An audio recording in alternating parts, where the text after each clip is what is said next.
The very first time I heard the voice of the Most High God was when I was 4 years old, on my birthday. I was standing on top of a play structure at the playground, and we had a contemplative discussion about the fact that I was 4 and what I was going to do that day and who was around me, and that's all that I remember. The next time, it's daily. There's always a voice that speaks to me, and I thought that it was my own voice for most of my life. It just has always guided me and spoke to me. So the next really lucid time was when I was 8.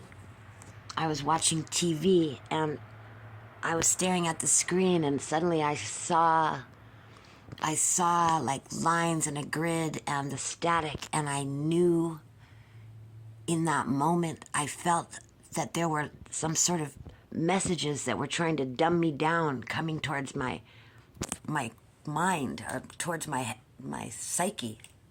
I felt them, and I looked at the TV screen and I said out loud, "This is how dumb and stupid they think that I am."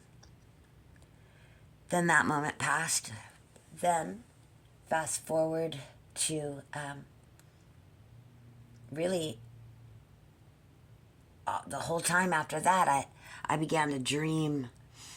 I began to dream about things, and I would hear a voice, just a monotone voice, just constantly orating to me and explaining theories and concepts and how things work. But I was too young to understand what those were, but I could still hear it. It was still entering my psyche, but I couldn't sleep, and I began to freak out all the time in the day and tell my parents, "I can't sleep. There's something always talking to me and telling me," and they kept changing my bed or taking me to counseling or this or that, and I would have magnificent lucid dreams about the most amazing places and the most amazing things, and I would tell them, but they just tried to make me feel bad about it, and they would just look at me and say, "Oh, you think you're so unique. You think you're so unique." And here I am, the only brown child, the only one coming from some far-off land, and told how I have royal blood, but then constantly put down the whole time. And so then,